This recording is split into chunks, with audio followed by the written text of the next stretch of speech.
Hello, नमस्ते। ये जो शांति वार्ता चल रही थी पाकिस्तान में, जो ये अभी करंट सिचुएशन है ईरान, इज़राइल और यूएस वाले वॉर का, इसके लिए शांति वार्ता पाकिस्तान के इस्लामाबाद सिटी में होने वाली थी। और उसके लिए ईरान के साइड से भी बहुत बड़े बड़े लीडर्स, उनके फॉरेन मिनिस्टर अब्बास अरागची से लेके बड़े बड़े डेलीगेशन से बड़े बड़े लोग गए थे। और यूएस के साइड से भी वाइस प्रेसिडेंट जेडी वैंस से लेके जो भी ट्रम्प प्रशासन में उनके ट्रस्टवर्दी लोग हैं और बड़े बड़े इंटेलेक्चुअल्स लोग हैं, वो सब लोग डेलीगेशन में गए थे। और वहाँ पे 2 दिन शांति वार्ता होने वाली थी, मतलब वो पीस टॉक्स होंगे। और अभी इन फ्यूचर में जो भी वॉर एस्केलेशन होगा उसको कैसे रोक दिया जाए, and then strait of Hormuz है, उसमें से आवाजावी कैसे कंटिन्यू की जाए, और पूरे गल्फ रीजन में and overall west Asia and all the dependent other countries में भी जो बहुत सारे डिफ़िकल्टीज़ फेस कर रहे हैं लोग, ये सब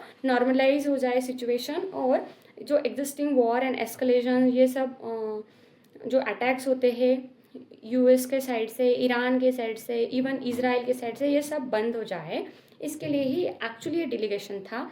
और जिससे मैंने पहले ही बताया था, अगर डेलीगेशन जा रहा है, शांति वार्ता, शांति प्रस्ताव ये लोग देने वाले हैं, और ये पाकिस्तान में अगर हो रहा है, ये इस्लामाबाद में हो रहा है, इसका मीडिएटर, पीस टॉक वाला मीडिएटर वाला रोल अगर पाक अदा कर रहा है, तो ये डेलीगेशन कभी सक्सेसफुल रिटर्न नहीं आएगा, ये शांति वार्ता कभी संभव ही नहीं है। अरे आप लोग सोच सकते हो, इसमें बहुत सोचने लायक और गौर करने लायक बात है कि जो कंट्री खुद पीसफुली रहना सीखा नहीं है, वो अपने अगल बगल के कंट्रीज़ में, जैसे कि हिंदुस्तान के ऊपर, उधर अफ़गानिस्तान में, और भी ऐसे अलग अलग यहाँ पे रीजन में ही वो टेररिस्ट भेजता रहता है। और बहुत सारी आतंकवादी एक्टिविटीज़, टेररिज्म उसी के साइड से चलता है। मतलब ऑल ओवर दुनिया का बोलते हैं टेररिज्म का सेंटर पॉइंट बोला जाता है। मतलब जो दुनिया में सारे टेररिस्ट पैदा हुए हैं, जो टेररिस्ट जनरेट करने का, ऐसा बोल सकते हैं, टेररिस्ट का कंपनी पाकिस्तान है। और उस पाकिस्तान में अगर शांति की बात की जाती है तो ये कभी संभव ही नहीं है। वो खुद शांति से रहना जानते नहीं हैं, और वो खुद शांति से रहना जानते नहीं हैं, तो लोगों को क्या शांति सिखाएंगे। जो मेडिएशन वाला रोल प्ले करने वाला था, एक्चुअली ये उसका कोई मेडिएशन करने का इरादा नहीं था, ये उसका सेल्फिश मोटिव था। सेल्फिश मोटिव वही कि ईरान के साथ ये धोखा करता और यूएस से पैसा ले लेता। इनको खाने की पड़ी है, इनको दाल चावल रोटी रोज़मर्रा की चीज़ें इनके कंट्री में मिलती नहीं है, इनकी इकोनॉमी पूरी डूब रही है, इकोनॉमी पूरी डूबने की कतार पे आ गई है, तो ये यूएस से पैसा वसूल लेते हैं और उसी पैसे में यूएस को बहुत सारी ईरान की इंफॉर्मेशन ये पास कर देते हैं। और इस केस में भी ऐसे ही होने वाला था कि किसी एक कंट्री के साथ ये धोखाबाजी करते, या मतलब ये जो पीस टॉक था ये कभी सक्सेसफुल होता ही नहीं, क्योंकि खुद पाकिस्तान जो है ये बिक चुका है। ये खुद ही अभी देखना, आगे जाके कुछ टाइम में ऐसा आएगा, ये आइसोलेट होगा। आधा पाकिस्तान अमेरिका को, यूएस को बेच, मतलब उन्होंने ही अपने आप को बेच दिया है, और आधा चाइना को बेच दिया। इन द सेंस, लाइक वही I am saying this because China ने बहुत सारा डेब्ट दे के रखा है पाकिस्तान में। बहुत सारा जो भी इंफ्रास्ट्रक्चर एंड अदर फील्ड में डेवलपमेंट हुआ है वो चाइना के पैसे से होता है, और तो यूएस के पैसे से। ये बहुत कर्जा लेते हैं और उधार के पैसे से ही ये अपना कंट्री, अपना इकोनॉमी कंटिन्यू करते हैं। तो ऐसे कंट्री में जहाँ पे टेररिस्ट का अड्डा बोल सकते हैं, या टेररिस्ट का कंपनी वहाँ पे ही है, सारे टेररिस्ट वहीं पे पलते हैं, तो ये कंट्री कैसे शांति का रास्ता दिखला सकता है।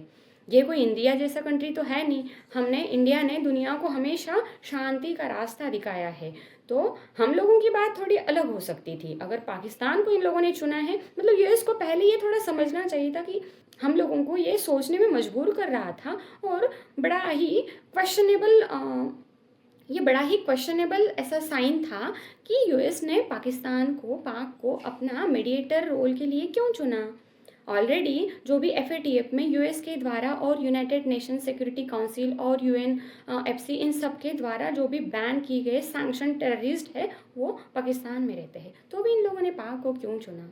तो ये तो कभी सक्सेस होने वाला था ही नहीं। मैंने पहले ही बोला था, आप लोग देख लीजिएगा, मेरे 2 दिन पहले के वीडियोस में भी आपको पता चल जाएगा। मैंने क्लियरली मेंशन किया था, अगर पाक में ये सब शांति प्रस्ताव हो रहा है तो ये कभी सक्सेस है ही नहीं। तो ऐसा ही किया, पाक के कोई मिनिस्टर है और उन्होंने पोस्ट कर दिया। उन्होंने यहाँ पे उनके कंट्री में इस्लामाबाद में यूएस के वाइस प्रेसिडेंट से लेके यूएस का पूरा डेलीगेशन वहाँ बैठा है, ईरान के लोग बैठे हैं और एक साइड पे पीस टॉक करने के लिए डॉक्यूमेंटेशन एंड ऑल ये सब चल रहा है। और पाकिस्तान के एक मिनिस्टर है, उन्होंने पोस्ट किया और लिखा वो इज़राइल के लिए वो लिखता है कि इज़राइल को जीने का हक नहीं है, इज़राइल बहुत ज़्यादा वायलेशन करता है, जो भी सीज फायर के रूल्स थे इनका उल्लंघन कर रहा है, इनको फॉलो नहीं कर रहा है और लेबनान में अटैक्स कर रहा है, हिजबुल्लाह के ऊपर अटैक कर रहा है, ये ऐसा बोल दिया उन्होंने। फिर बाद में अंडर सम प्रेशर उनका वो ट्वीट वापस उन्होंने डिलीट भी कर दिया। बट इन सब से यूएस भी चिढ़ गया था और यूएस की भी बहुत सारी डिमांड्स थी।